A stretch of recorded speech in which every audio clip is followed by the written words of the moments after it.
In this episode of the IT Experts podcast, we revisit the whole concept around, do I niche? Do I not niche? What do I need to do to generate more new business in my MSP?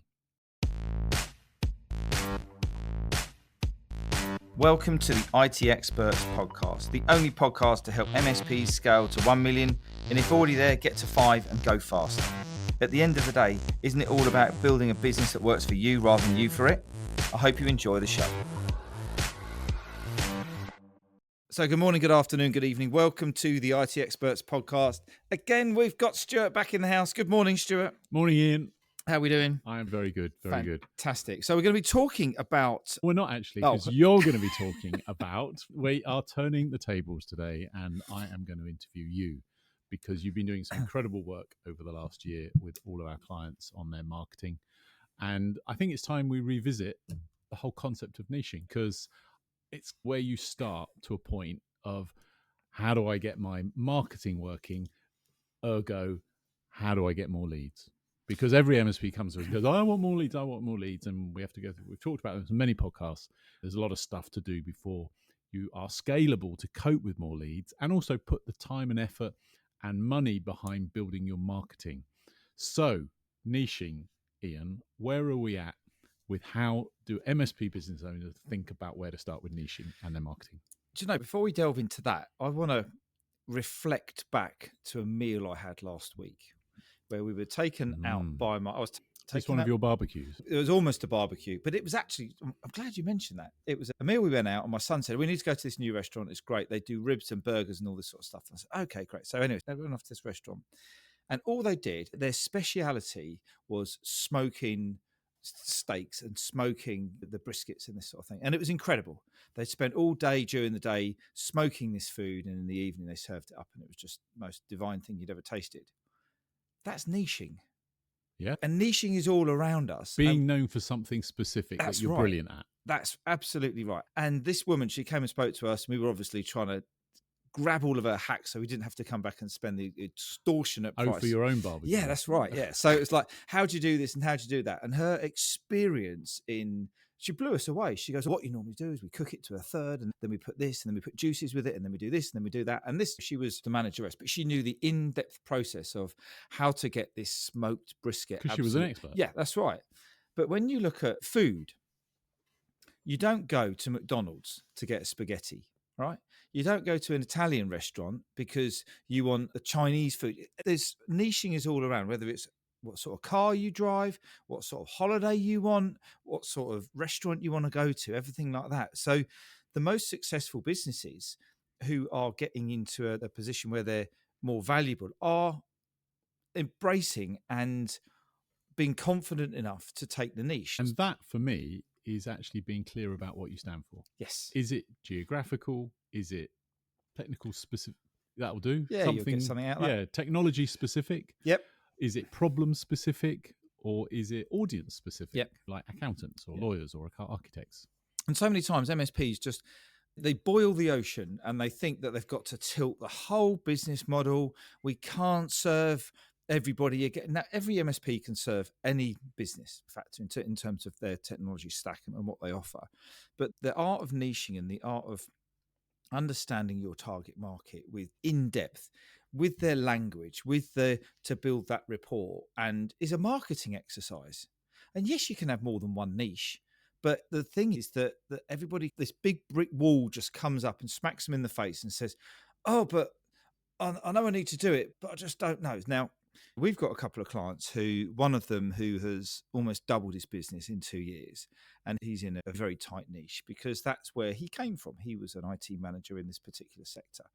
And the first thing we did with him was tighten the language up to help him basically close 80% of an inquiries that came in. Because that language echoed with the audience. Exactly. Because of that industry that they were in. And every industry has its own jargon, doesn't it? Yeah. And may I just remind you now, if you are listening to our dulcet tones here, this is an example of niching.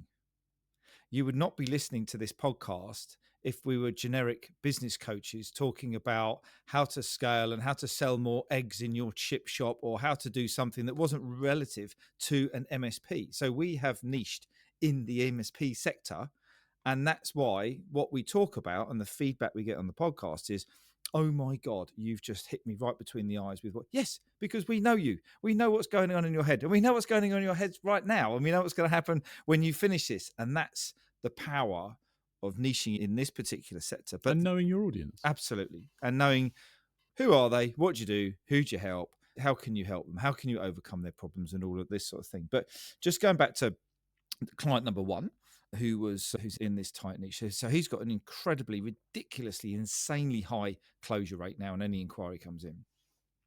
The inquiries that are coming in are so highly qualified, it's like pushing an open door, because they know what he does, they know how it can help him, because his website's really clear. And now we're doing some work with him to attract new business, which isn't actually that hard, because not only has he got all of his existing clients in the existing community and the existing sector talking about him, anybody who comes towards him who's in that sector is like magnetically drawn towards him, because he's the person who's doing it. Another one of our clients, he did the typical thing. I'm going to niche into professional services. Okay. Go on to ChatGPT, and I think there's currently 14 different types of businesses, completely different, who fall under the professional services banner. So professional services is not wide enough. It is, you're dipping your little toe in and you're making yourself a little bit more specific. But who would recognize, if you were to open up the window in the morning and shout out, calling out all professional services businesses, how many people would actually go, oh, that's me. Yep, that's me. Accountants, yes.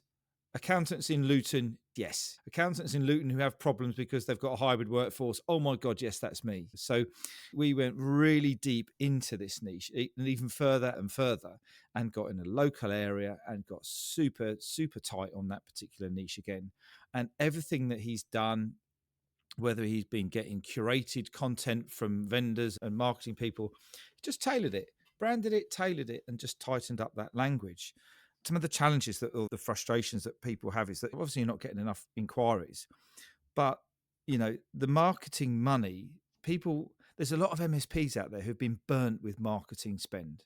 They've used an agency, or they've got a VA, or they've done some stuff and they've put it out, and it's not tight messaging. It's very generic, and 9 times out of 10, if actual fact 99 times out of 100, it will fall flat on its face and it will deliver nothing. And there's no call to action. No, nobody knows what to do about it. You're not actually asking. That's a whole different podcast. You're not actually asking them to do anything. Yeah. You're giving them this guide, and then they're going, oh, that's a bit generic, but is it about me? And people's attention, we've got like seconds, even less now, I think, as the years go on, to get people's attention so that they go, this is clearly for me. It's overcoming my problem, and this is how I can do that. And also, when the leads do come in, the quality of the leads are just not good enough. People aren't educated in what they do. A brilliant book that we follow very tightly is They Ask You Answer, Marcus Sheridan. And he talks about nowadays it's like 75, nearly 80% of the buying decision is made without even contacting you. They haven't even got in contact with you. So if you haven't got educational content out there that's relating to a problem that they've got, they are not going to move towards you, because it's about building. People buy from people. That will never change, because they know and trust you. The leads, the quality of the leads that will come through will be a lot greater as well. What happens then when you overcome this? When you overcome it, all of a sudden, your speed of growth just speeds up, because all of a sudden you are absolutely bringing in one new client a month. Like our on-cam framework we were talking to our clients about with the last intensive was all around a framework around where you spend a lot of time positioning, getting the language right, getting the copy right, getting the resonating language correctly. But then you start to generate those more leads. And ultimately what will end up happening is that your actual business, when you come to exit, will be worth more, because somebody who's in a niche, in a particular niche or a business sector, the business is going to end up being worth even more, because it's even more valuable to somebody who works in that sector. Yeah, because you can demonstrate the consistency of new business coming through without it relying on you.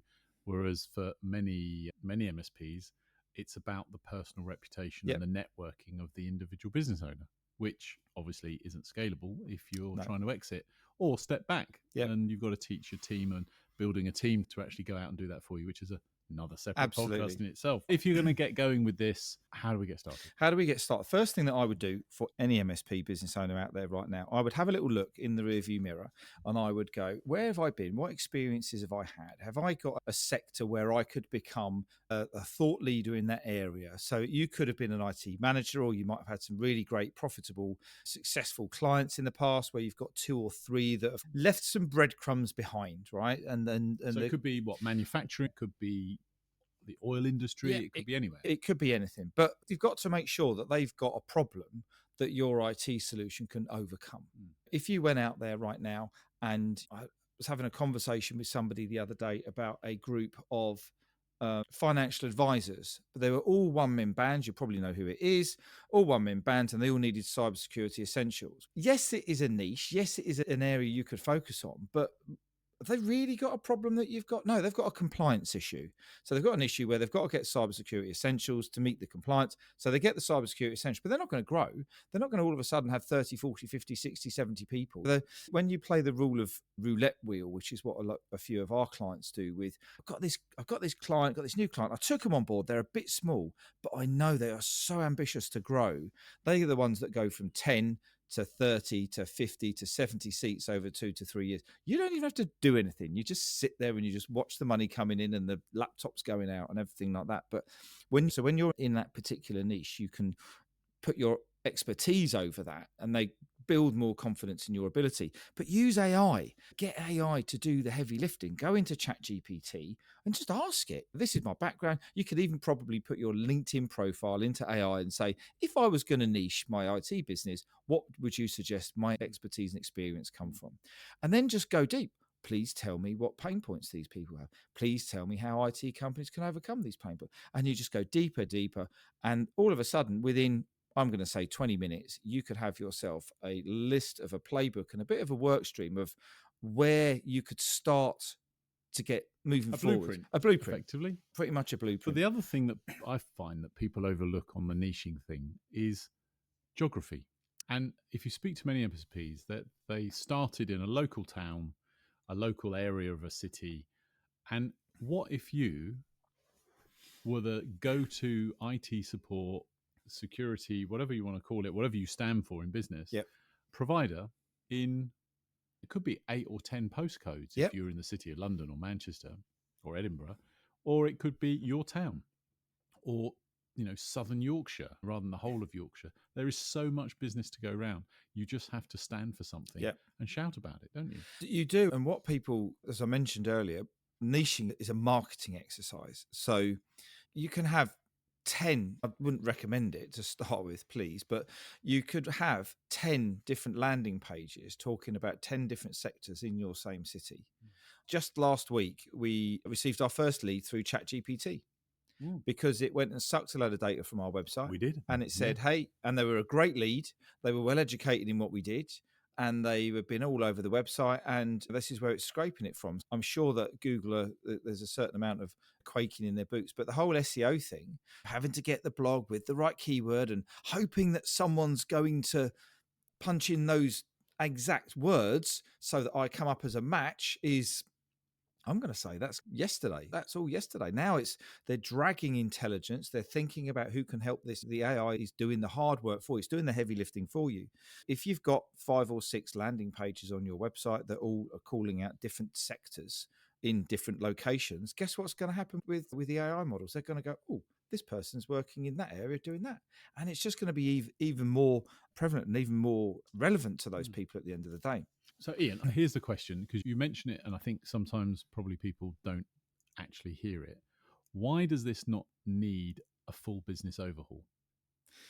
Because it's all it is. Because it feels like a massive thing to do, doesn't it? It does feel like a massive thing. And the reason it doesn't need a big business overhaul, because the business can serve any business sector that you want to work in. Hopefully, you've done some amazing account management and you know which businesses are really profitable, you enjoy working with, they get IT, they understand you, and there's just this instant thing of, I love IT because I know it's going to help my business go faster and me make more profits. So as long as the fundaments of the business and your account management system are all in place, then what will end up happening is that these people will be drawn towards you. But you don't need to all of a sudden stop working with people. You don't need to all of a sudden change all your packages and prices, because all you need to do is just change the wrapper that you're in. It's a communication exercise, a positioning piece. So let's go back to the steakhouse, right? Did the steakhouse provide a drinking and an eating establishment? Yes. So do McDonald's, so do Pizza Hut, so all the different types. So you're still providing IT to all these other people, but it's just the wrapper that it sits around. Cars, different types of cars. Some people like sports cars, some people like trucks, some people like lorries. Will it still get you from your house to Sainsbury's or another supermarket? Yes, it would do, because it's a vehicle. You've got to look at the fact that your business is a vehicle that provides amazing IT support, and the wrapper is the niche. So it's just about changing that wrapper. Perfect. We could go on for hours on this. We could. And marketing can take weeks and weeks to explore and complete. But I think you've really reminded us all about how important niching is, because actually it makes it so much easier to resonate more clearly with a specific audience, so they can go, I need to talk to that person, and take that first or second or third step towards you in becoming a new customer. Here's a test. Go and find a niche. Go and find someone who cares about what you're doing. But I want one message, one landing page, one event, one call to action. Go and try it out and see what happens when you get on the phone with those people. Simple as that.